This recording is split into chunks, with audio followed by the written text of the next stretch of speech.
Good evening, everybody. This is the Paws Up Halftime Report.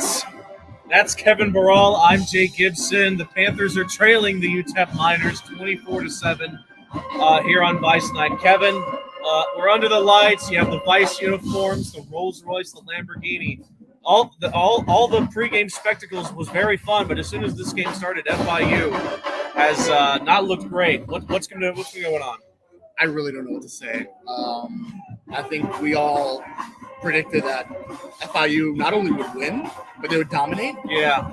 We literally went on a tangent for about 15 minutes about how good this team was going to be against UTEP. And, I mean, it starts with the UTEP, man. Let's talk about that first. Yes. They ended up going with four-string quarterback, Kate McConnell. Yeah. He's been amazing. I mean, we won't use the lights out thing, obviously, against the, for the opponent, but he's been lights out. There's no other way to say it.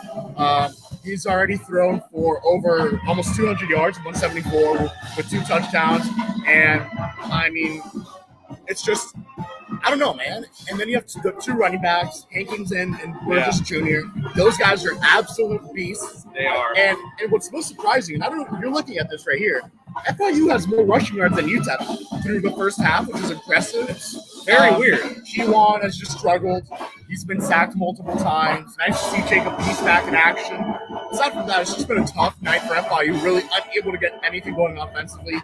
UTEP's defense is really performing well. Yeah. I mean, shout out to them. They're trying to play for a conference here. They're trying to get that other win, and they really are playing like they are desperate for a win. On the other end, FIU on the verge of probably, losing those bowl predictions. And a 1-5 record, UTEP's playing like they're 5-1. I mean, McConnell is looking like the next Patrick Mahomes against this FIU defense, man. Their secondary has been cooked by McConnell, as well as their leading receiver right now, Kelly Akarayi. Their main receiver was out. Yeah, and they've gone with a different core, which is obviously worked. I mean, already 155 receiving yards for 2 touchdowns for Akari. 80-yard bomb and then a 23-yard bomb. Just 2 amazing passes. That connection's looking really good, and man, we've even seen some potential injuries. CJ Christian came out of the game. I believe he came back in, however.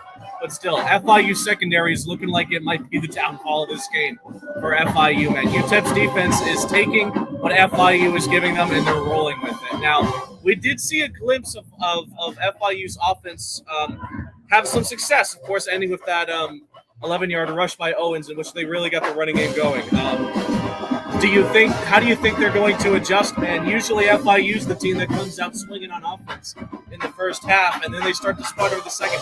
What's going to happen this time? We kind of hope that it's vice versa. Okay? Vice versa on Vice Night, Kevin. On Vice Night, exactly. Yes. The one thing I'll say, and I'm very surprised, a lot of unsportsmanlike conduct, it's very penalties. Weird. Jacob Peace already had one. Jamal Potts, I believe, had one as well. They even picked up a flag earlier that was going to be, I believe, another. I think that was the pot. I think. Oh my God, we're watching the band here, and this is hilarious. But anyways, just a tough night overall. Kind of hope that the run game continues to stay steady. How it's been. They've been really good with the run tonight. Surprisingly, when Kewan really wants to sling it, he has. Jalen Brace, Dean Patterson. Mm-hmm. No real targets for Chris Mitchell tonight, if I'm correct. Only 1 target for Mitchell. Actually, he's not even on the list. He does have a target, though. He does have a target, no completions. And again, another thing we wanted to mention, we had talked about this too. It's Jenkins taking those 2 sacks and just sort of his inability to get the ball out, at least throw it out of bounds for the incomplete pass. But he's been taking some hits from these defenders, man. Yeah, it does feel like he's trying to do a little bit too much, in my opinion. Yeah. Obviously, that's something that just develops over time. Obviously, let's keep this in mind. This guy's a true freshman trying to get this team to a bowl game right now. Yeah. And that's just how I see it.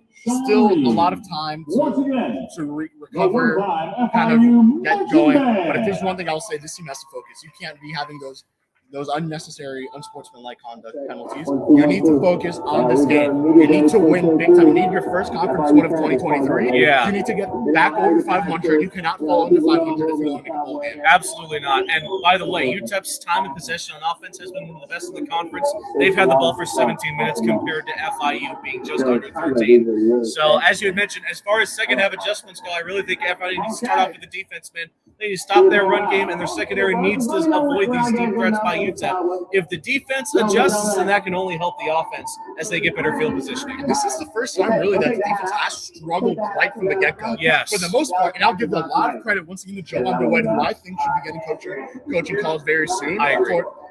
He's been great. We're watching him walk up the stairs right now, funny enough. Yeah. He's been great. No other would have said, but man, this has been really the first game this year about defense.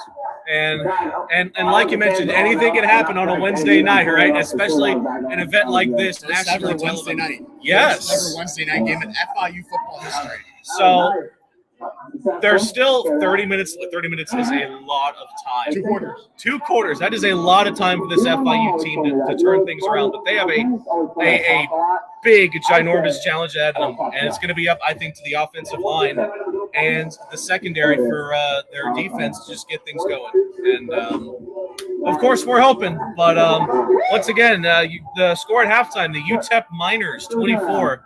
And the FIU Panthers 7. From what we've seen, by the way, the ESPN broadcast has been really great with those aerial shots from the blimp. Of course, we had the Goodyear blimp here. Yes, it's probably still here somewhere. And of course, it's up in the darkness, so we, but apparently, according to you guys, the broadcast has actually been really good. And of course, and if you're listening to radio, of course, you got Billy Gill working it with AJ Ricketts. I believe they're broadcasting live on Instagram. So if you I believe so. Yeah, that's really cool. And then he also has student radio. So if you want to listen to that. All right. So this was your halftime report. Again, UTEP 24, FIU 7.